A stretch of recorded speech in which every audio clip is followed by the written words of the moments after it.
Hola chicos, ¿qué tal? ¿Cómo están? Bueno, un capítulo más, un tema más de comunicación y ya a poco de mi regreso para volver a las clases de vivo, ¿no? Bueno, entonces vamos a ver la clasificación de los morfemas. Hemos visto los morfemas en la clase anterior. Hoy nos toca clasificación de los morfemas.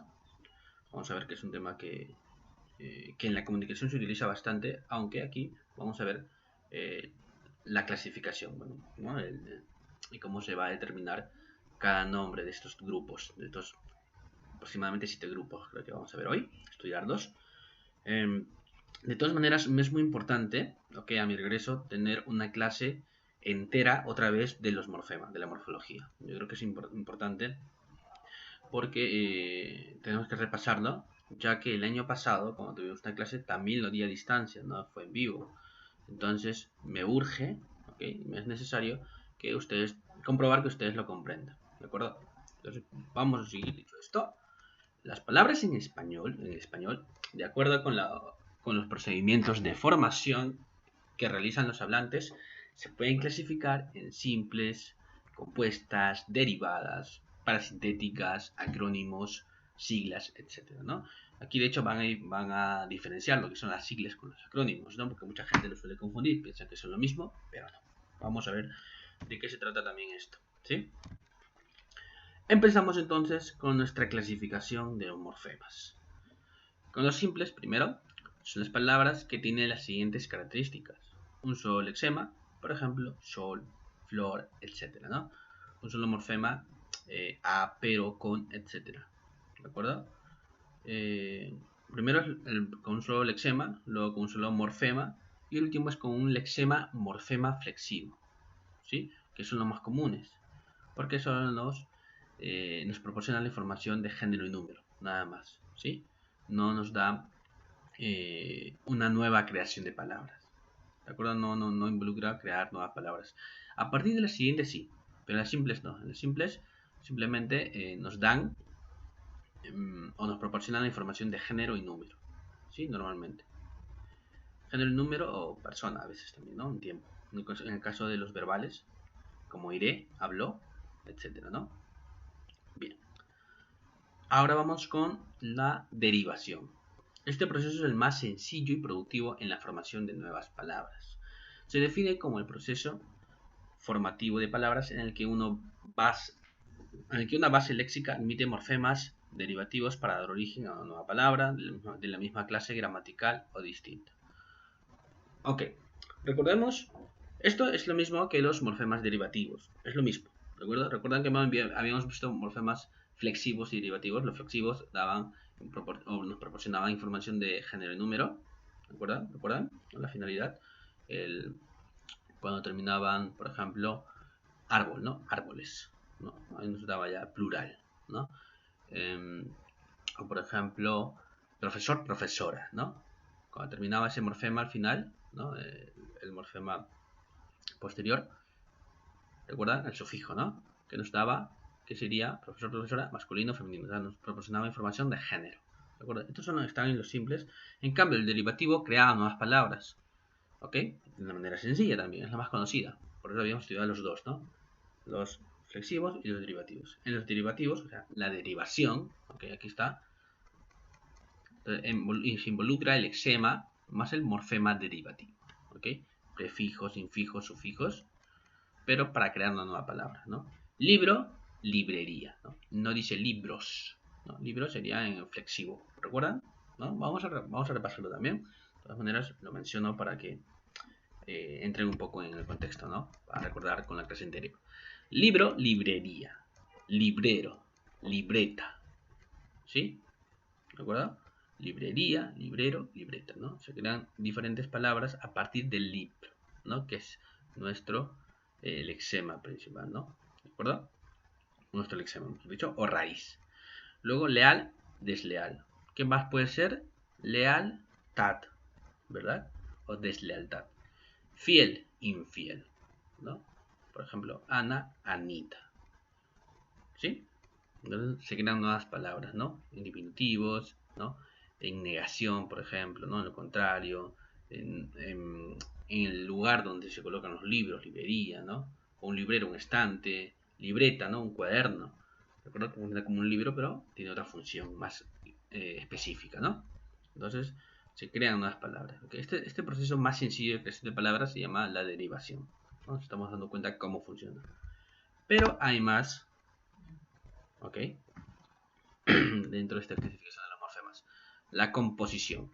¿Ok? Aquí entran dos. Es el procedimiento que consiste en la unión de dos o más lexemas para formar una nueva palabra. En este proceso no intervienen morfemas derivativos, por ejemplo, ¿no? Los prefijos, infijos, sufijos. ¿De acuerdo? Aquí entran puramente lexemas. Ahora vamos a ver. Las palabras por composición pueden clasificarse en yuxtapuestas y propiamente dichas. ¿Sí? Hay una diferencia clave en estos dos.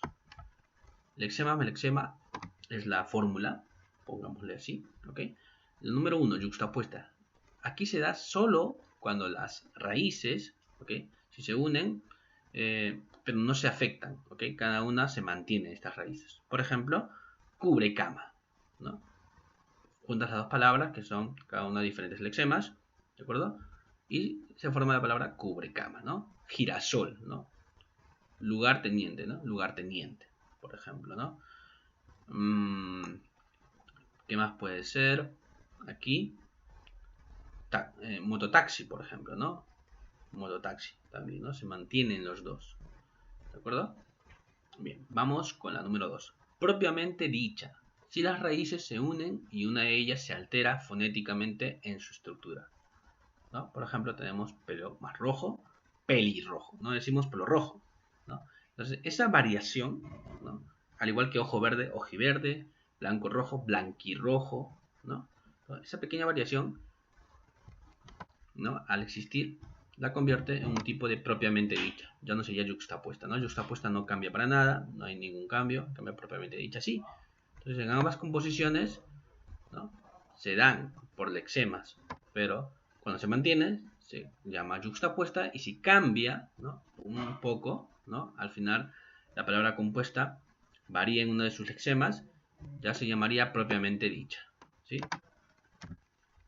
Tenemos luego parasíntesis y siglas. Vamos a ir continuando, los acrónimos, etcétera. Con parasíntesis es el procedimiento que consiste en la combinación de los procesos de composición y derivación, ¿no? Es decir, la unión de dos lexemas y morfemas derivativos para la formación de una nueva palabra. Okay. En el parasíntesis suele darse que es una palabra normalmente un poco larga porque intervienen dos lexemas, ¿okay? Por sí vienen dos lexemas, o sea, dos raíces, ¿no? Pero aparte termina con una derivación. Recordemos que nos proporciona la derivación nos proporciona información de género y número, ¿no? Entonces se entiende que es plural o singular, o si es masculino o femenino, ¿no?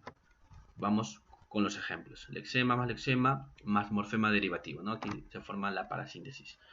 Ropa, aquí está un lexema. Viejo, otro lexema, ¿no? Está el sufijo, ¿no? Y o, otro sufijo, ¿no? El sufijo de masculino en este caso. Ropa vejero, ¿no?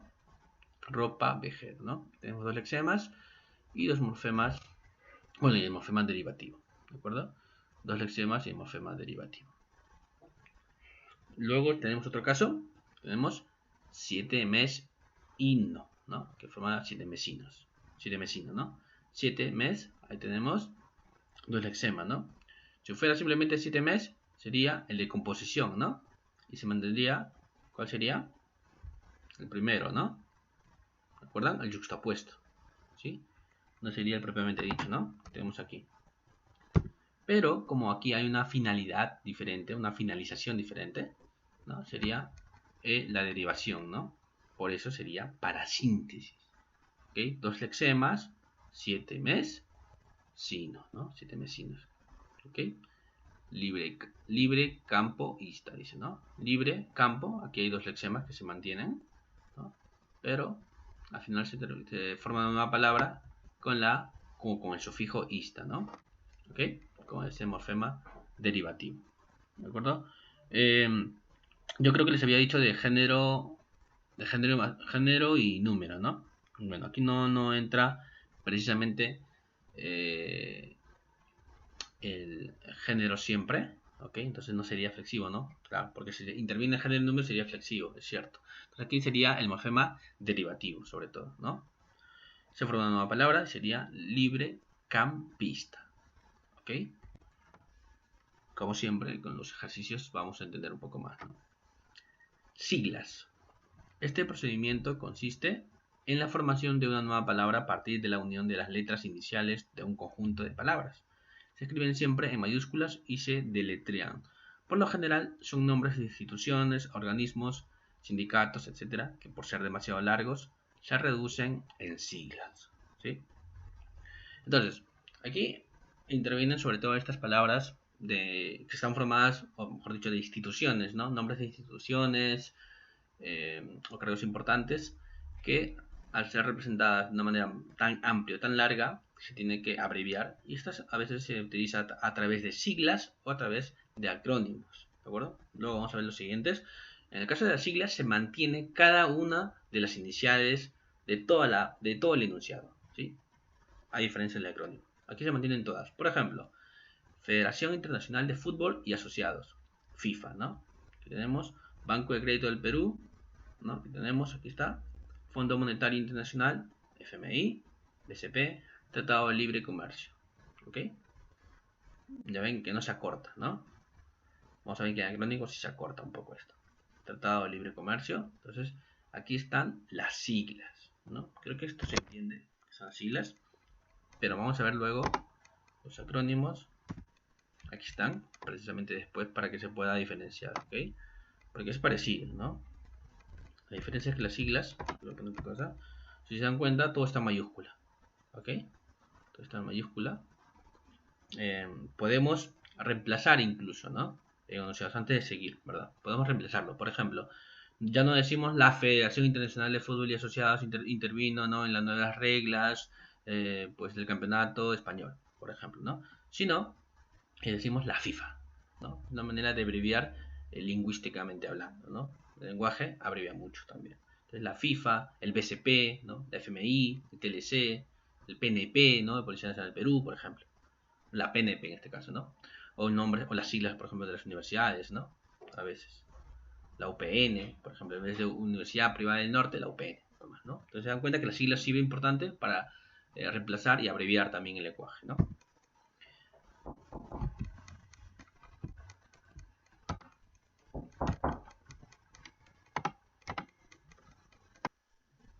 Bien, chicos, disculpen, no sé si se va a notar la edición. Lo que pasa es que me estaban llamando. Bueno, continuamos, ¿sí? Entonces, los acrónimos. La diferencia, aparte, como ven, ya no se respetan todas las mayúsculas, ¿de acuerdo? Vamos a hacer un poco más. Aquí está, ¿no? Omni, Minsa, Ofimática, Ministra, ¿no? ¿Por qué no se respetan todas las mayúsculas? Porque no son siglas, ¿no? Aunque suena redundante, ¿no? Son siglas. Los acrónimos, ¿de acuerdo? Hay un efecto de acortación en las palabras, ¿no? Vamos a leer la definición. En el proceso de formación de palabras, un acrónimo se define como el proceso formativo en el que se elimina partes. Ajá, esto es importante, ¿no? Casi siempre sílabas, letras iniciales o finales de un conjunto de palabras para crear una nueva de las partes que quedan, ¿no? Pueden escribirse en mayúscula o minúscula, pero se leen como palabras, ¿no? Así como mayúsculas también, ¿no? Normalmente yo lo leo con mayúsculas y al final siempre están las minúsculas. Muy difícil que estén... Para diferenciarlos precisamente con las siglas, ¿no? Ya últimamente utilizan simplemente con la mayúscula al inicio y luego minúscula. Por ejemplo, tenemos OVNI, objeto volador no identificado, ¿no? Objeto volador no identificado. MINSA, Ministerio de Salud. Este es un ejemplo más propio de acrónimo, ¿no? Si se dan cuenta, no hay M de ministerio, ¿no? O S de salud, ¿no? MS, ¿no? MINSA, ¿no? Recorta la palabra de ministerio, MIN, ¿no? Y utiliza la primera terminación de salud, la primera parte de salud, ¿no? SA, MINSA. Ofimática ocurre lo mismo. Recoge la palabra de oficina, la OFI, ¿no? Y termina con finaliza con la terminación de informática, ¿no? Mática. Ofimática, oficina de informática. Minister, igual, ¿no? Ministerio de Interior. ¿Ok? No recorta solo el ministerio, sino que recoge un poco de los dos, ¿no? Y ter de interior, minister. Entonces los acrónimos recortan, ¿ok?, parte de las palabras ¿no? A diferencia de las siglas, que simplemente son las iniciales y completas, las iniciales completas. Bien, ahora vamos a ver con el acortamiento. El acortamiento es uno de los procesos que ponen de evidencia la economía lingüística de un hablante. Se define como el proceso en el que se reduce el significante de una palabra al inicio, al medio o al final de esta, ¿no? No es otra cosa que simplemente el acortamiento de una palabra para abreviar, ¿no?, nuestro lenguaje, ¿no? Es algo común que realizamos. Por ejemplo, fotografía, foto, ¿no? Autobús, bus. Si decimos automóvil, no decimos móvil, no decimos auto, por ejemplo. Cinematografía, cine, ¿no? Natividad, Navidad, de se llama natividad originalmente. Bicicleta, bici. Motocicleta, moto, ¿no? Y la onomatopeya, ¿no?, que es el proceso que consiste en formar palabras imitando ruidos de la naturaleza, sonidos que emiten los animales, fenómenos naturales u objetos. Por ejemplo, el sonido del gallo, el kikiki, ¿no?, como se dice, o el sonido de la campana ding dong, sonido del reloj tic tac, sonido del gato miau, ¿no? ¿Cuándo se utilizan estos? En cómics, por ejemplo, ¿no? En este tipo de o de ilustraciones, ¿no?, un poco infantiles, incluso en cuentos, o para remarcar poesía también, ¿no? El kikiriki del gallo, ¿no? Despertó, o para hablar metafóricamente, ¿no? El ding-dong del corazón, no sé, el tic-tac, ¿no?, del tiempo, ¿de acuerdo? Entonces, la onomatopeya es eso, ¿no? Expresa, o lo que hace es emular un poco, representar o reemplazar los sonidos de la naturaleza, ¿no? Incluso propiamente de algunos animales o fenómenos. Bien, chicos, aquí hemos acabado. Y simplemente lo que tienen que hacer luego es aplicar, ¿no?, lo que hemos visto en su tarea. Aquí está. Se define como el proceso de mayor uso de la lengua española, ¿no? Aquí sería la derivación, ¿no? Justo aquí está abajo, la derivación. Disculpen, voy un poco rápido aquí. Esto está sencillo, pero la número 2, a ver. Fórmula del proceso de composición. ¿Recuerdan?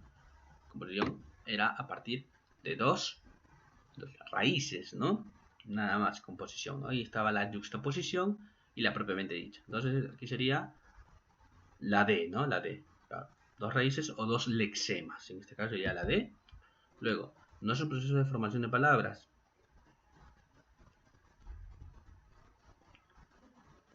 Onomatopeya, fijación, composición, derivación. Composición formas palabras. Derivación también. La fijación sería, ¿no? Claro. Onomatopeya formas palabras para síntesis. Claro. La 4 es un proceso de formación de palabras. La yuxtaposición, ¿no?, que está dentro de la composición, que es para formar nuevas palabras, ¿no? Palabras compuestas en este caso. Y así, ¿no?, van resolviendo lo demás. ¿Ok? Ya. Sí, chicos, no está complicado. Tienen que aplicar la teoría nada más. Vuelvo a repetir, vamos a hacer un repaso de estos temas, ¿no?, de clasificación de los morfemas y la morfología que hemos visto en la clase anterior. ¿De acuerdo? Va a ser muy importante para repasar. Lo dejamos aquí mientras. Y en la siguiente clase vamos a aplicar una hora entera con ejercicios aplicando la teoría. No vamos a repetir la teoría, sino a aplicar bastantes ejercicios nuevos, ¿sí? Hasta aquí lo dejamos y nos vemos en la siguiente clase.